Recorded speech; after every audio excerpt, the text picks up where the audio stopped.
Hello, Facebook Live. I'm Jim Diedlow, host of Jet in the Region here in Hammond, Indiana, on Wednesday, March 22nd of 2017. And it's a happy day in these studios where you're looking at some grayness going by and a lot of big trucks going behind us because we have a state championship trophy sitting right here on the table. And if you guys want to see it, all you got to do is go to Facebook Live right now and type in WJOB.1230. Here's what it says right on the side here. All right, it's right here. The Indiana State High School Association State Hockey Championship, Class 1A, 2017 first place. And that goes to the Bishop Knoll Institute hockey team. And we got some of the coaches here right now. Let's put that down. All right, Kevin, grab the microphone there, will you? And you are one of the coaches for Bishop Knoll, and you were instrumental in getting us to Facebook Live it, and I can't believe how many people watch that stuff. So there's an interest in hockey. We've learned that over the last few days. Absolutely. So, Kevin, where are you from? I'm originally, I live in Highland right now. I'm originally from Pittsburgh, Pennsylvania. You're originally from Pittsburgh. Oh, yeah. So are you still a Penguins fan or what? Of course. Penguins, Steelers, Pirates. I hear it all year. So you do know that that's going to prompt a phone call from our friend Vinny, who's the Pirates and the Steelers and the Penguins and all that stuff. Sounds good. We can talk all day about it. Yes, you could. So, and how long have you been coaching with Bishop Knoll Hockey? This was my second year. I'll be going in my third year this year. I'm just curious, what made you make the connection with Ryan so that we would Facebook Live this? And quite frankly, I enjoyed it immensely watching this from the St. John or from the Ice Arena, and then also from South Bend. It really just works. Yeah, it was High school hockey works on Facebook Live video. It's like it was made for it. The light is good. You can see all the players and so. What made you think that? I was watching. I was cruising around on Facebook a little bit and randomly came across the basketball games on WJOB. And so I was like, you know what, let me contact them, see if they've ever covered any kind of high school hockey, even if they just talked about it before. Put in a email over to Ryan, and then next thing you know, I'm getting bombarded with emails asking for sponsors for everything, and so it just kind of all worked out from there. So we just saw we were going out to do it, and you guys even stepped forward and said, "Hey, you know what? I'll throw some money at it." So it's one of the few times we went out and Facebook Live something that didn't cost me money. I think we actually made a little bit on it. So I want to thank you, and I want that to be a lesson to other people. If you just bring it to us, and we'll, I got all these young kids around here. Jimmy Mulaney right now, who's arriving 4 minutes late right now. He's a Bishop Knoll guy, and he'll go out and Facebook Live anything. I'm like, hey man, you want me to go? Yeah, go do it, and he can announce it. So that was let's get off of that. Rich, how long you been coaching Bishop Knoll hockey? I've been coaching. Move on up tight on that, will you? So actually, all three of us. Well, Josh came in this year, but Coach Frank and Coach Kevin and myself, we kind of reconstituted the program really last year as a varsity program. 2 years ago, we played as a JV team. But prior to that, I coached Bishop Knoll from, I think, 1989 to 2002. So we're talking to Rich Sabilo, who I remember you long time. You guys had a really strong program, and then it kind of fizzled out in 2002, right? So this is kind of a second go-around for the program. Yes, it is. So, we were fortunate enough. The administration thought that maybe having a hockey team again would be a good thing, and they've been fully supportive of the team. And we didn't think that success would come so quick, but we got a great group of kids and a great group of parents and an administration that fully supports us. And we just we thought maybe in the back of our mind we could do something if we continue to play well, and we kept playing better and better as the season went on and started playing some real good hockey, headed in our league playoffs and competed with some strong teams. Even though we finished 1 and 2 in our league playoffs, we thought we could compete for the state title, and we kept that in the kids' mind, but made sure it was one step at a time, one game at a time, and they came through. And that's Rich Sabilo. We also have Kevin Smith. Frank, what's your last name? Escovel. Yeah, Escovel. Frank, move on up tight on that, will you? Frank, what's your involvement here? I've been with them for the 2 years that we started with the varsity program from Chicago, Illinois. I've known Rich a long time. Our kids have gone to St. John the Baptist School forever, it seems like. But it was a chance to get into high school, coaching high school hockey, and I jumped at the opportunity. So do you have a kid playing? Yes, I do. And how old's your kid? He's a junior. He's 17. And what's his first name? Ryan. Ryan Escoval? Yes. And I'm just curious, are you guys coming out? You guys live in Chicago still? Yes. And there's not a lot of kids running around playing hockey in Chicago. What part of Chicago you guys live in? We're on the southeast side. We're right on the Indiana border. So you're not Hegewisch, you're actually We're east side. You're east side, like what, 110th. 110th in the Green state Bay. line? Green Bay. Green Bay, all right, 110th in Green Bay. So I got to believe that there's just not a lot of kids walking up and down Green Bay with their hockey sticks sticking up in the air and some skates hanging off of it. No, not a lot at all. So how'd you get your kid into this, or what happened? He's had an interest in hockey for a while. He played his Pee Wee and Bantam years at St. Jude Knights out in Crestwood. And when he got to his Bantam year, he thought pretty much he was done because his high school doesn't have a hockey team. And that's when Rich was starting the program up as a JV unit, and he got involved. You know, he wanted to play, so we started him with that, and we went right in right after his Bantam years.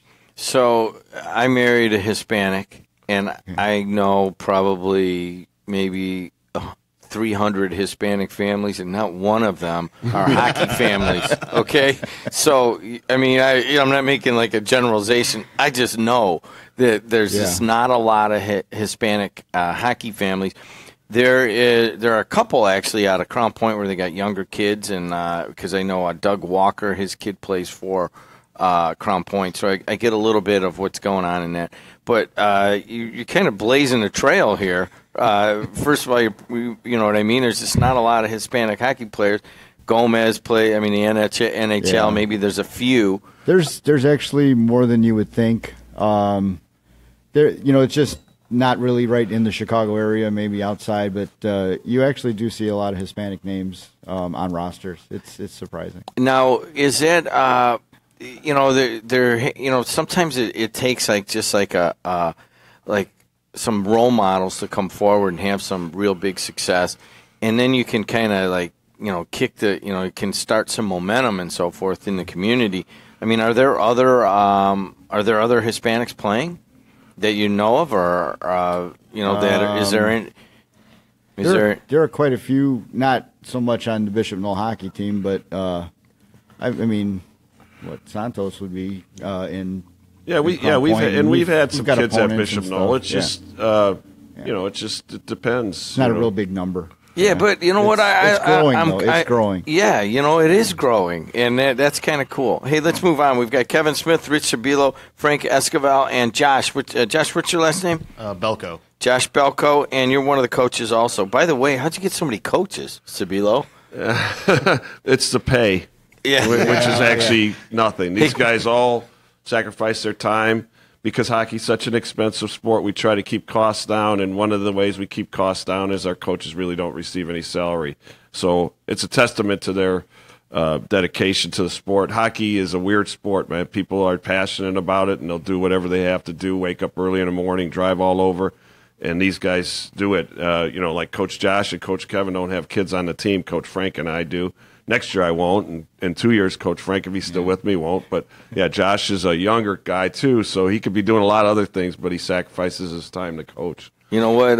It sounds like radio, and every once in a while I give guys like the other Kevin Smith and all of my announcers who donate their time, I just give them a 100% raise, just for the heck of it. So I'm going to give you guys one, too, all right? Mike Whalen says it's okay. Yeah. All right, hey, Josh, where are you from originally? Talk right into that microphone. Originally, I'm from Maryville, Indiana. Still live there. I just moved back to the area in May, though, actually. I lived in Evansville for the last 6 years going to college and taught a year down there as well and coached a little bit. Okay, so you're a hockey guy from way back? Yeah, Valpo hockey alumni. So you played there, huh? I went to Maryville, played hockey for Valpo out of South Bend, and then my senior year I actually left and went to Wisconsin to play for a year for juniors. Oh, really? So you got some big-time hockey in your blood, and you're able to help some of the younger guys out with knowing the system too. I mean, hockey's like, well, where do I play in the summer? Where do I do this? You can help them out a little bit in that way. Hockey's definitely a weird sport because if you look at every other sport, as players get older, those colleges and everything are recruiting out of high school and stuff like that. You don't necessarily see that a whole lot in hockey. If you want to go on, you have to go play a year of juniors or two. Even, TJ Oshie and those top guys in the NHL had to go play a half a season of it to get those scholarships. And it's kind of hard to see, Josh, right now because we're looking through the Ileana Cup. Why is this here, Sabilo? Yeah, actually, we won the state championship was our crowning achievement, but we won 3 championships this year. We played in a tournament in South Bend over Thanksgiving, and we won that tournament. And then the JV team, which all 3 coaches here kind of handle the JV team. They were able to win what's called the Ileana Cup, which is our league JV tournament, and then the state championship. So we actually won 3 championships this year, which is amazing because last year we only won 3 games all year. So you go out to South Bend and you go 3-0, correct? Well, we went 3-0 the week before in Indianapolis. So the way our state tournament is set up, you're seeded by your play throughout the year. So we were in 1A. That's not necessarily based upon enrollment or anything like that. It's based upon, your level. So I think we were ranked 4th in 1A, 3rd. Yeah. So you play in a pool play the first weekend, and they kind of call it semi-state. So there's 2 winners of those 4-team pools, and they meet for the state championship. So we went 3-0 in Indianapolis the week before, and then it was us versus Culver in the state finals the weekend after. Tell us about that game. Well, I think in at least 2 of our state tournament games, we had to come from behind. So that game was no different. I think that early in the game, we controlled the play, had more shots than them, had better chances, but they scored on a kind of a little bad bounce power play goal. So we're down 1-0. And one of the things we challenge the kids is that when we get down, they try to do maybe more things individually, and they try to go away from our game, which is more of a team game and a speed game and forecheck. So we started to see a little bit of that. And just like the Cubs were blessed with the rain delay, we had an issue with the clock at the rink. The clock went out. They blew a fuse because the guy had so many heaters on underneath keeping score that they blew a fuse like halfway through the second period. So we were supposed to do ice at the end of the second and take a long break, to do the ice, and we come back out. But they had to do it halfway through the second period. So they said, the clock, we'll get it working, we'll change the fuse, but let's just do the ice right now. Is that okay? And Culver said yes, and I was tentative, and then I finally said yes, let's just do it. So in the locker room, we talked to the kids. We tried not to panic. We said, hey, there's half the games left. You guys are out playing them. We just need to pop a goal in. But sometimes that's tough. Sometimes hockey is won by a goalie, quite honestly, just like a pitcher in baseball. Especially at the high school level. You get a really hot goalie, man. You can beat a better team that's on the ice. We ran into a few of them this year. Yeah. So, Munster. We played Munster in the state our playoffs, and probably were right with them or controlled the play and lost 3-0 because their goalie was just hot. And who is that goalie? Zach Kopp. Yeah, Zach. Yeah. Okay. And they ended up winning the championship. So after the break, we came out and didn't score in the second. Period ended. So we came out with the control of the play still. And then we had a player who suffered an injury late, concussion, and he had just come back a week or 2 before the state tournament. So he wasn't playing a regular shift, but he kind of was there, and we knew he's a good player. And some of my former players after the game said, why didn't you put 88 out there sooner? He's flying around, and you could see his skating ability and stuff. So we put Mike Dede out there on a line with 2 other freshmen. Well, he's a sophomore, but they're 2 other freshmen, and they had a real good shift. Got a couple turnovers in the offensive zone, and puck came out to him right in front of the net, and he popped it in. And then that kind of just broke the ice. And then I think the shift, maybe 2 shifts later, we won a face-off in the zone, and our defenseman, Jason Casper, who's one of our leading scorers as a defenseman, scored on a slap shot, so boom, we're up 2-1. And I think we got an insurance goal a couple minutes later on a power play by Ray Jackson. So we scored like those 3 goals right away, but it really was Mike Dede who broke the ice. So again, it was a role player, pretty much as a new player on our team. But that's what helped us through the course of the whole thing. Our leading scorers, they had goals and they had points, but we had a balanced attack, and that really helped us playing 3-4 lines and defensemen scoring. And Brady Delaney, our goalie, playing solid. I don't know if he gave up more than 2 goals, maybe 2 goals in one game throughout the whole tournament. So we knew if we could get a couple goals a game, maybe 3 goals, we were pretty sure we had a chance to win. A lot of the games when we finished 3-0 in the semi-state were tough games, though. I mean, quite honestly, no offense to Culver, but those games might have been tougher against Carmel and Fort Wayne Homestead, real aggressive teams that came out and, try to smack us around. And we don't really play that type of game. We'd like our kids to be a little bit more aggressive, playing the body. Wait a second. You got guys from the east side, and you guys aren't known as being like... Tell me about it. We should have... Hold on a second. You got guys from the east side, and you're not known for, like, taking cheap shots into the boards or anything like that? Well, what's going on? Yeah. Times have changed. Yeah, that's true. But, yeah, we definitely take our fair share of selfish or retaliatory penalties. We try to limit that, but... yeah, it's just, we do have some finesse players, and I think we try to play a game that's a clean game and do the best we can in terms of making sure that, people aren't having a free run at our net and stuff like that. But we're talking to Rich Sabilo. He's the head hockey coach at Bishop Knoll, along with Kevin Smith, Frank Esquivel, and Josh Belko. I got a little bit of time. If you guys want to talk to him, 219-845-1100. Let's go through your you talked about Brady Delaney in the goal.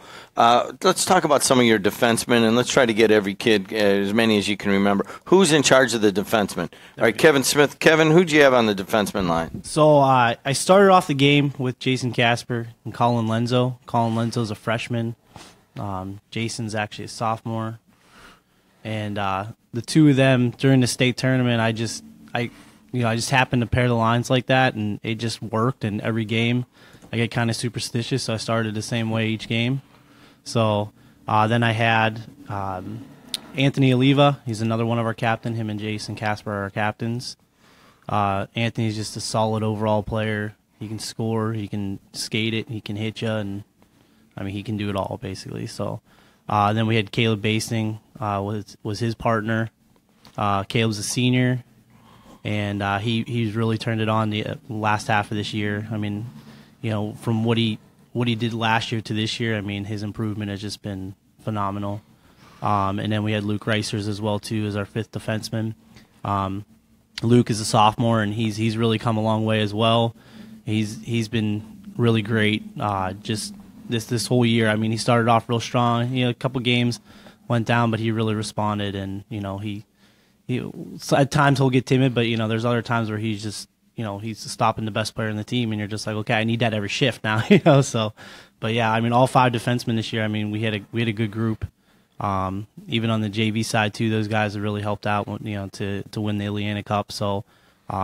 Couldn't be happier with my defensive core this year. So, Rich, you taking care of the centers and the wings, or which one? Yeah, I could talk to that. I want to follow up one thing Josh said about Caleb Basting, one of our seniors. We had 5 seniors this year, and I think that more than anything, the seniors and understanding that this is the end for them, they really stepped up, not only their play on the ice, but their leadership in the locker room and their dedication and practices and stuff really pushed us over the edge. And we talked to the younger guys about that you may not have this opportunity again. So if you're not doing it for yourself, do it for the seniors.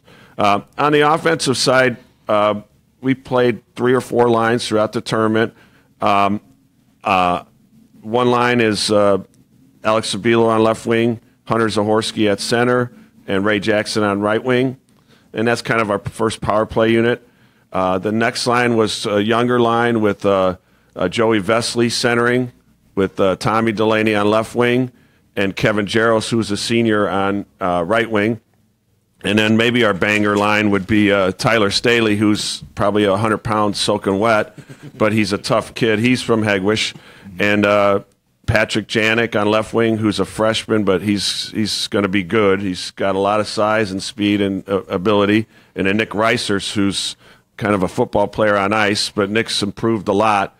And, he was a big part of our run as well. Then our 4th line was Mike Deedy, who we talked about, Chris Caceros, and David Katcher, who's a freshman. Chris is from the East Hegwish kid that was a senior. And so, then we dressed a couple other players, Mikey Waros, who's a a sophomore from Griffith, I think, and then Ryan Esquivel through the course of the tournament dressed a couple games. Oh, and Kyle Morgan is a sophomore. And Kyle's got a lot of ability, just needs to be a little bit more consistent.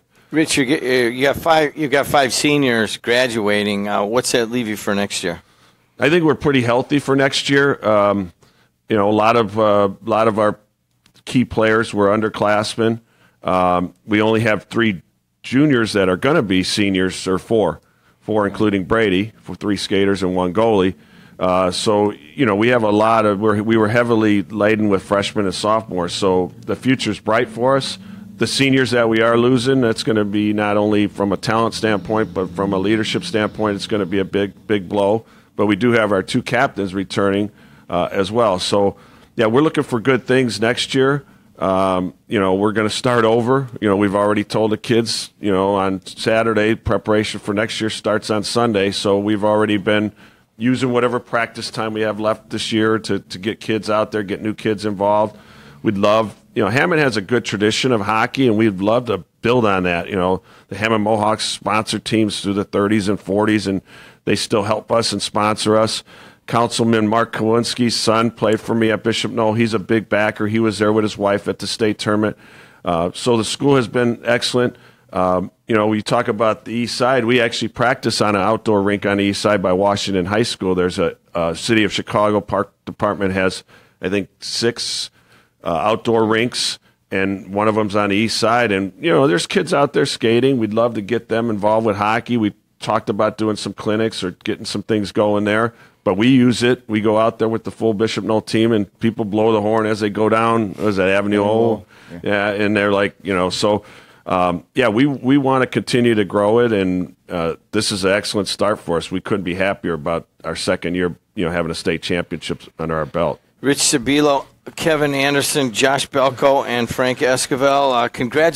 Did I say that right? Kevin Smith. Kevin Smith. I don't know why I keep messing that up. Kevin Smith, That's Frank right. My coach in Esquivel. college called me Brian Campbell, and he was yelling at me one day and just completely was yelling at me, Campbell, Campbell, Campbell. So then my nickname became Soupy because, Campbell Soup. And I was untying my skate, and I had no idea he was yelling at me because I didn't even know a guy named Campbell on the team. And so I finally look up, and he's yelling at me, and I was a freshman, so I was like, oh, crap, I'm done. Here we go. And you got that generic white guy look, man. You look like a guy I went to high school with named Kevin Anderson. So I'm sorry, but right. Kevin Smith, Frank Esquivel. They're used to me calling people the wrong name. I do it all the time. I think of something. I'm always thinking of something else. You probably do the same thing. You're thinking of what you got to do next, and you're still talking to the people you're talking to. They know who you're talking about. Yeah. Hey, congratulations, guys, for Class 1A state championship. Actually, if you ever want to watch the game, I think it's still in the WJOB Facebook feed, and you can go watch the game. It was kind of tough state championship for us personally because we had 2 regionals going on in basketball, and Jimmy Mulaney and his crew went out there and did a great job on it with Bernardi and who's the other guy? Chad Van Dersen. Van Dersen, yes, he's also a longtime hockey player. Bernardi and Van Dersen, they signed up to do On the Blue Line hockey podcast here, and that you can hear their podcast at jedcastradio.com. And then we're like, hey, dude, we're out of announcers. Let's call these podcasters. And they went, and in 2 days they went out and did a great job. So everybody wins on this one. Next year might be 2A, might be pumping up a level. So, it's going to be hard to match. But you know what? We're bringing the state championship back to Lake County, and we're very proud of what you guys did. So thanks a lot. Thanks you. For having We us. really appreciate you guys supporting us. Thank you. Thanks a lot. All right, guys, we're going to